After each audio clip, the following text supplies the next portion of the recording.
is Straight to the Source, your destination for food, views and big ideas. Brought to you by two of the best in the business, Tawnya Bahr and Lucy Allon. Join them to discover some of Australia's most dynamic food, hospitality and agribusiness leaders. Hello and welcome to Food, Views and Big Ideas.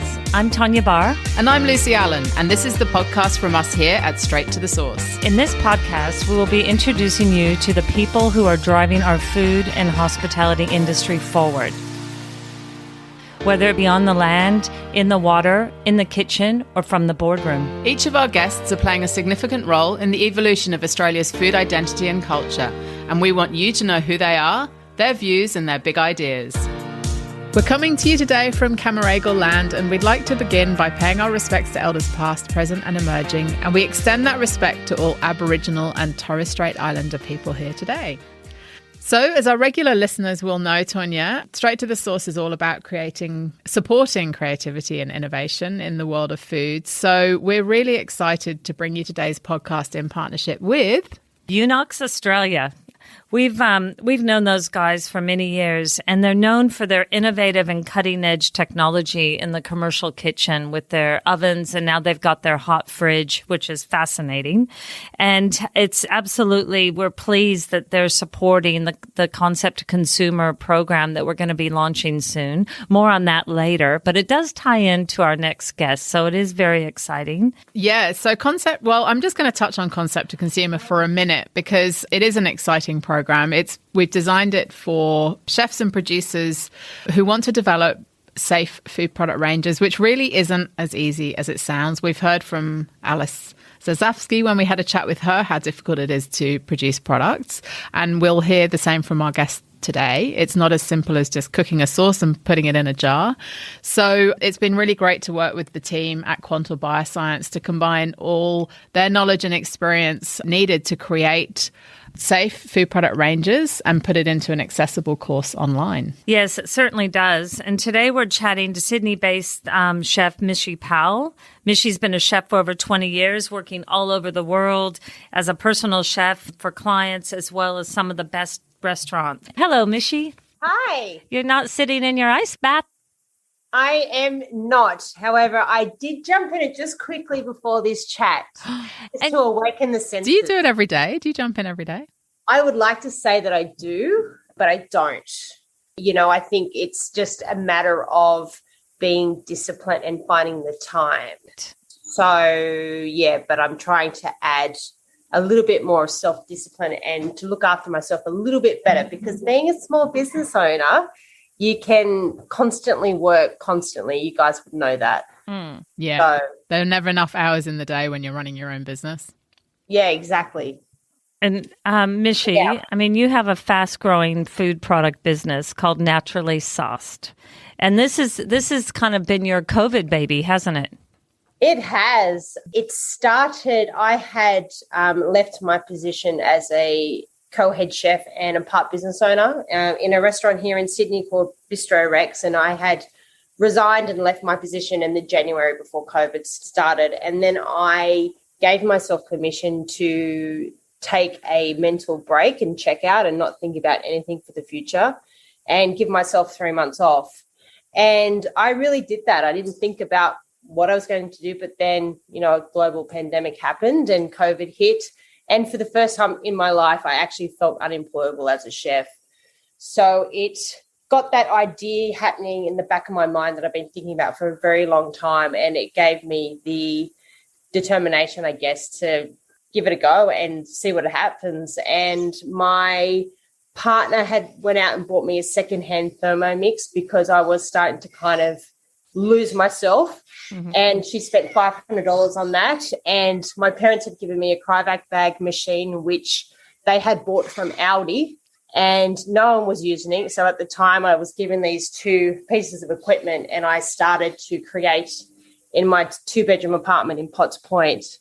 And I threw $500 in, and 2.5 years later, I'm now in retail stores and bouncing around in different farmers markets.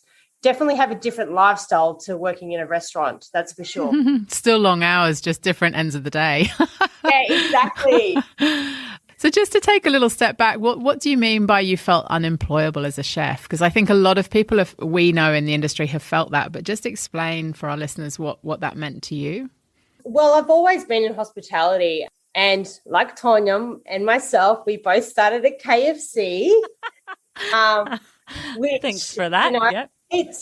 And I would employ anyone with fast food experience, especially from the top three. Yeah. And so I've always been in hospitality, and I was at Kentucky Fried Chicken for about 3 years after I'd finished school, and I barely got my Year 10 certificate. And I really loved the environment, and I was very passionate about team sports as well at the same time. So that's what drew me to hospitality. I liked food, but I loved the team environment even more so. And I think that's what Kentucky Fried Chicken, it gives you procedures, and it's very regimented and strict, and there's a really strong customer service. Which is so important, yeah. And there's a strong camaraderie between, front of house, back of house, and the team. Yeah, exactly. So, and then I couldn't stay at KFC forever. So my cousin was like, why don't you become a chef? There's this job going on in Parramatta. It was called Barnaby's at the time. Oh, I remember Barnaby's, Michael Fisher. Michael Fisher was my boss for 4 years. So I did my apprenticeship there, and it was a love-hate relationship with the apprenticeship. It was 6 months I loved it. 6 months I just wanted to leave. And then I had people in my life at the time going, if only you stick to this, you can travel the world. And I stuck with it. And then I moved into the city, and then I guess the rest was history. So it really is. It is a ticket to the world, isn't it? Because you realise that it's a transportable skill that you can take wherever and apply wherever. So, for people struggling with their apprenticeships and their pathways, it's a really important thing to remember. Yeah. So I've always thought, that I would always have a job. I would always have a job in hospitality, even if I didn't want to be in it, but I was always employable. Mm-hmm. So, but then COVID hit, and, life went down, and I got scared, and that's what kind of pushed me to start this business. And over the years, I've always been asked as a chef, can you please make the salad dressing, or could you make the gravy and all that sort of stuff? And I know myself, when I'm cooking within my own environment, it's like you put in all this love and effort into the whole meal, and then by the end of it, and your guests have arrived, you're like, oh, I've got no dressing, I've got no gravy. And I would never particularly buy a sauce back in the past because of all of the different ingredients and, the ingredients that we don't understand. So I designed naturally sourced, and the mission is simple, is to make you eat well, waste less, and feel good naturally. It's a great mission. And I think it's a really nice, you're the master of your own destiny now, which I guess is what you were saying when you felt unemployable. You felt at the mercy of this industry that had just disappeared overnight because of the pandemic, and you took steps to be able to have control over your future by bringing your amazing business to life. Yeah. And you've put this effort into the actual product, but the packaging is just as equally as important, isn't it? Yeah, it is. And this kind of passion with the Wastelands Program, when I was working as the head chef at Bistro Rex, we were trying to save money and look at ways of saving money. And I was absolutely blown away by the rubbish bill. I was like, this is just nuts. There is just so much packaging everywhere. And how can we, stop all of this from going into landfill? And let's love Mother Nature. And it was almost a full-time job when I was trying to implement new procedures of ways of not only saving the planet, but saving packaging and money. And then I started with naturally sourced, and I actually did start with plastic vacuum sealed bags because that's what I'm used to. And I was in a very small apartment. So I was like, oh, this is a great idea. I could have 20 different, flavors or, and I could pack them really thinly in my own fridge and take them to market. And then I started to get customers going, oh, I would never buy that. It's in plastic. Right. And I'm like, actually, you are right. So then I started to look into glass jars and packaging. Now, not only is glass jars, it is accessible, but they're very heavy. Once you fill them up with sauce and you're lugging them around to different farmers markets with your whole farmers market kit, everything's just a little bit heavy. But then I started to look into the price of packaging and I was blown away going, this does not make sense. Not only does it cost me, a very small producer, money to buy this packaging, but we use it once, maybe twice, maybe you keep your jars, maybe you don't. Yeah. But you throw it away. So it didn't make sense. So it was like, let's get rid of this plastic vacuum seal bags that we do use a lot in the professional environment. And I started to look into home compostable vacuum seal bags. And that's where the Wastelands Program came into it. And I was also helping people declutter their personal homes. It's one of my little side hustle. Yeah, it's one of my little passions in life. And it kind of started, I ended up moving to Los Angeles for a very short stint. And I was trying to find a job in the hospitality industry. And it was very, very challenging because I was illegal. And it's hard to, right, okay. It was hard to find jobs. So I ended up being a valet at the front of like Pizza Mozza. Oh, wow. And then I became a private chef, but I also turned into what I called the Australian home harmonizer, where you could hire me to clean out your fridge, your kitchen cupboards, your wardrobe. So I did a bit of that. So I love the way it was the Australian home harmonizer. Was that the point of difference? Yeah, well, it is. It's like, you know, everyone loves an Aussie accent. Yeah. Oh, man, I think you need to come to our house. So then I was like, you know, so many Australians have so many glass jars that we just do not use.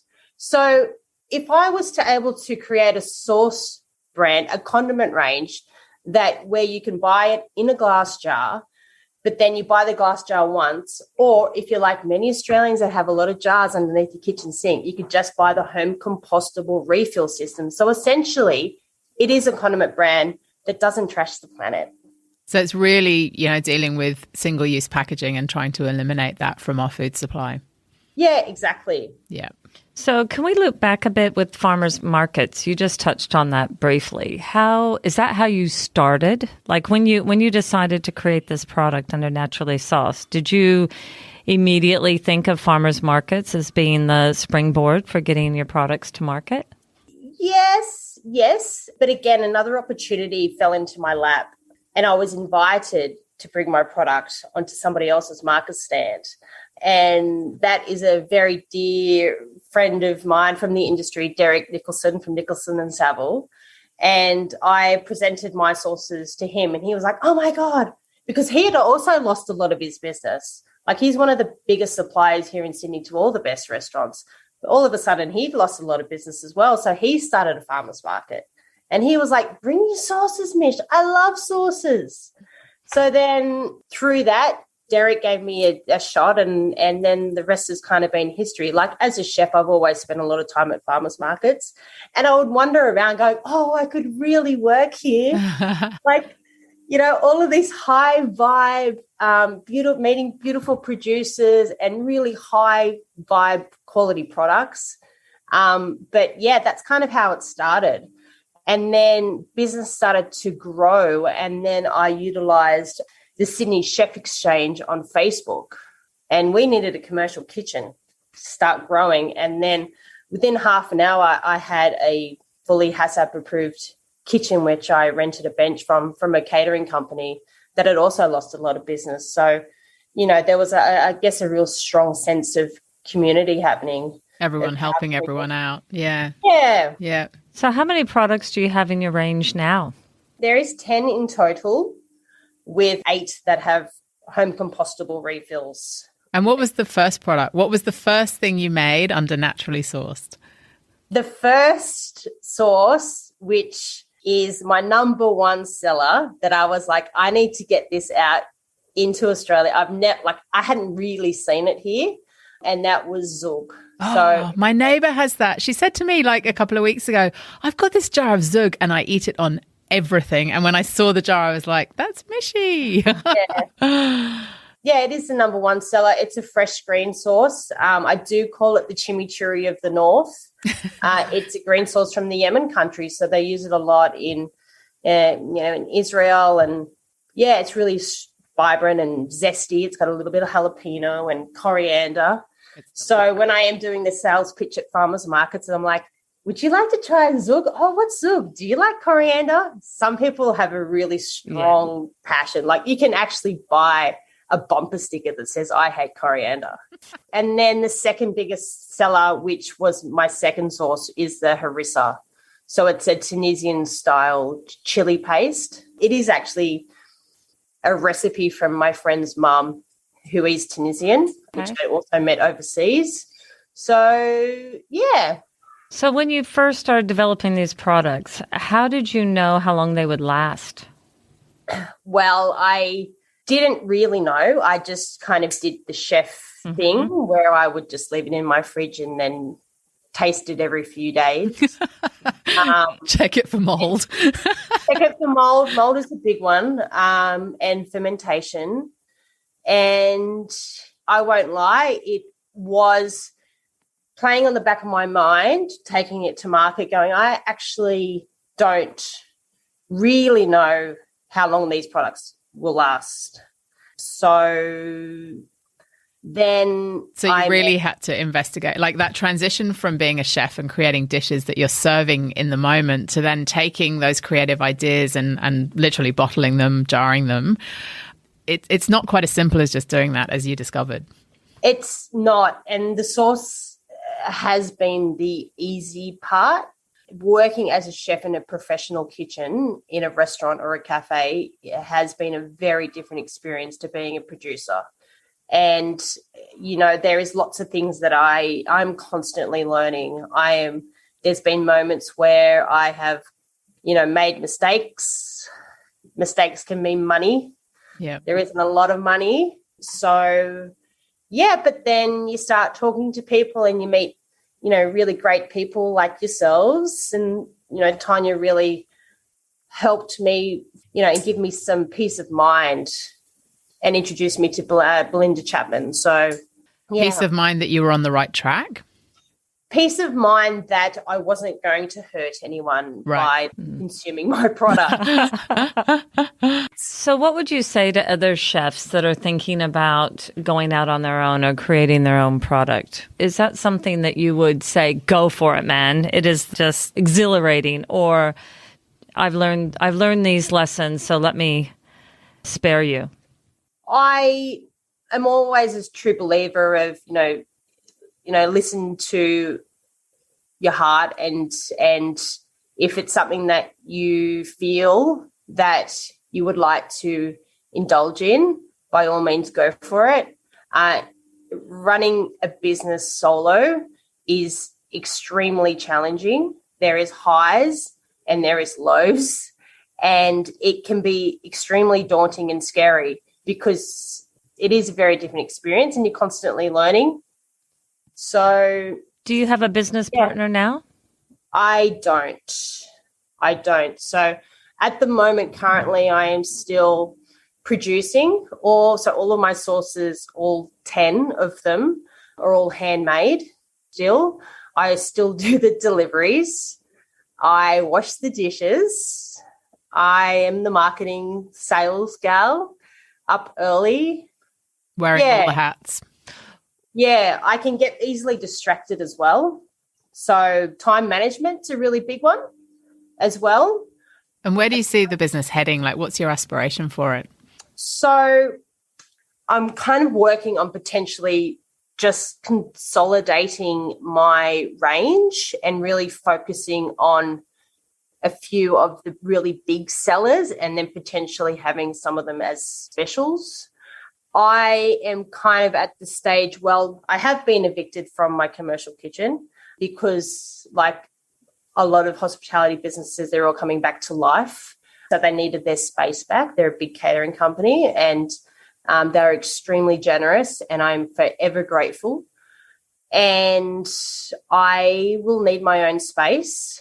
So I do see I just want to kind of really help community, I guess. And one of the best things about working in the farmers markets is that sense of community, especially through, the last 2 years where people have been in isolation and we've still been working and engaging, and it's been a real eye-opener to what community is about. So I do a lot of home-cooked meals now, and that kind of came about during COVID as well, like picking a destination and cooking to it, and then creating these like curated dinner kits, and then also teaching people how to use my sauces as well. And that's turned out to be quite popular. So, yeah, I think in the future I'm looking at creating my own space, my own commercial kitchen, maybe inviting a small producer to come in and share with me to, help someone else grow a business as well. Yep. Are you supplying food service at the moment? I am not, but it is in conversation, yeah. That's it. So you're growing consumer base from the home delivery and the people that are using your products to create their meals at home. That's obviously growing and growing. That's a whole new captive audience for you? Yeah, it is. And at the farmers market, I have a really strong customer base. You have a strong presence at the farmers market. We can see you, 10 stalls down. Let me take that back. We can hear you. Yeah, I love it. I love working with no shoes on. Sorry. The blades of grass in between my toes. But I started to think about how can I work this market stand more like a restaurant. It's like instead of, I have those loyal customers that come and buy a $15 sauce or they buy 2 sauces for $30 and I get $30 sale. But I was just like, how can I get my spend per head up? Yep. And also use your skills, because you've got these incredible, skills and experience of running a restaurant and cooking as a chef. And that's something people can enjoy at home through your home cooked meals. So it's the blend of all of those skill sets coming together. Well, actually, do you know what was the biggest inspiration for this kind of add-on to my naturally sourced business was the amount of food, amazing fresh produce that's either given to me or I rescue. Right. Because, I can, weeks I can get vegetables like beautiful box of organic carrots. And I'm like, what am I going to do with all of this food? So then I just started creating, and it has really helped with my creative side because, I'm just been blitzing and cooking out sauces for 3 years. So it has, and people don't want to cook anymore. Like people are time poor. Yeah. They use it as a hobby or, they're young families or, we're just really time poor again. And and that's where the inspiration came from, the sources as well, was to if you maybe don't have the skill set and you can cook really, really basic and you can pour over different flavors. I only also like to cook with extra virgin Australian olive oil, and there's no canola oil in my kitchen at all. And I really feel like I feel like it tastes and feels different in the food. So that's kind of where the business is, I guess, heading. So working on a smaller condensed range to potentially hit the bigger market, and then, building a kind of sense of community with ready-made meals that are prepared with love and energy and high-quality ingredients. So you've been doing this for 2 years now? Almost 2 years? Yeah, it's over 2 years. So are you missing the kitchen? Are you missing the commercial kitchen, like the restaurant at all? Not really. I really love opening up new venues. I love being a part of the opening team. So with all these really great, amazing restaurants popping up around town, I'm like, oh, I would love to work here. But working in a commercial environment was, especially a 7-day operation, that was quite challenging. And I don't miss it. And, staffing is an issue. Yeah, definitely. It's a big issue for the industry at the moment. It's a very big issue. So it doesn't sound like you're missing it, but if you reflect back on making that transition from restaurants to opening your own business, what would you have done differently with hindsight? Well, I never had that burning desire to open up a restaurant, to be honest. The kind of opportunity fell into my lap. And I was like, okay, let's do this. And it was a really great experience. I don't know if I would do anything differently. I think, everything that I've done in life is really shaped to where I am today. And, I was involved in the Spice Temple, the Neil Perry restaurant group. And, I was a part of the opening team for Sydney. I was the bar manager, actually. And then I moved down to Melbourne, and then we opened up Sydney Spice Temple. And then after a few months, I was like, I need to get out of this industry. Like, I need a break. Mm. So I came back to Sydney, and then I became the Australian home harmonizer again. So that job turned into being the declutter home organizer to the house cleaner. And I was like, this isn't what I signed up for. So then I messaged another really great, Sydney female restaurateur here in Sydney, Barchi Moore, and who was also my boss at Spice Temple. And I messaged her saying, Barch, out of curiosity, how much do you pay your cleaner up the road in Potts Point? She goes, oh, my God, I have just had this text message come through for an all expenses paid trip as a private chef to Greece for 6 weeks. Straight away, here you go, I thought of you. So I got in contact with this Sydney-based contact, and I went for the interview, and I didn't get it. And I walked away, and a few days later, I just messaged saying, look, I'm really open. If who you've chosen doesn't come through, I can be there in a heartbeat. So I ended up getting this experience fall into my lap, and I went to Greece for 6 weeks, and then I worked as a chef, and that was a really hard gig. That was breakfast, lunch, and dinner for 6 weeks straight. Were you on a boat? Were you on a boat? No, in a villa? Okay. Yeah, in a villa. And then at the end of it, I asked my boss if I could extend my trip to travel a little bit around Europe, and she said, oh, you can stay with us as long as you want. So I ended up staying with them for 5 years. Oh my God. Chef. It's quite an extension. Traveling around the world. So, tying that back into me being an apprenticeship, back in Barnaby's, where I was a love-hate, someone told me to stick with it, you will travel the world. I traveled the world as a chef. Sure did. I love being creative. I love cooking really healthy, clean, simple food for people. And I go around to the Sydney butchers and boutique kind of grocers and knock on the door, and I was like, hi, I'm Mishi. Can I introduce you to my sauce brand, Naturally Sourced? And then I give them a taste. And I go, all right, love, we'll give you a go. Well, it's been successful because we've seen it popping up on retail shelves all over the place. Yeah. But, the biggest marketing tool has been word of mouth, definitely, especially in the farmers market environment. Mm-hmm. That's been great. And, the old school tastings in stores and yeah. So, sometimes as a small business owner, I do feel slightly stretched.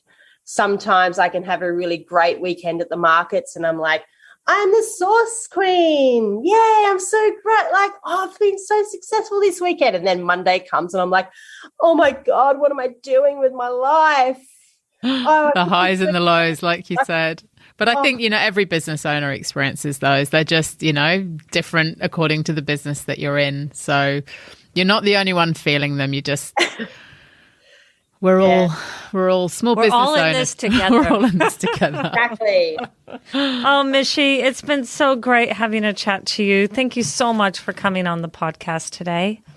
And congratulations on your sauces. They really are wonderful. And like I said, my neighbor just swears by her bottle of Zug. It's always there, ready to grab and dress up her lunch, dinner. And my order every time I come to the market. My daughter is but it's just one of everything.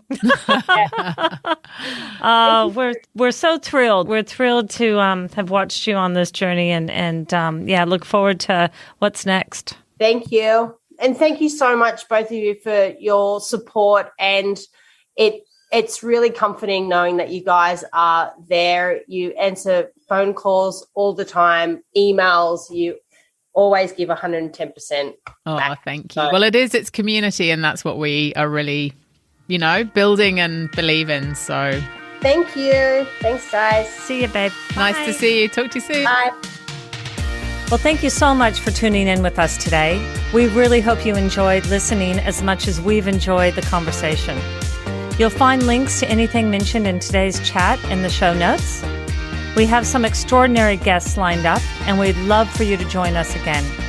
Please make sure you're following us on your favorite podcast app so you don't miss future episodes.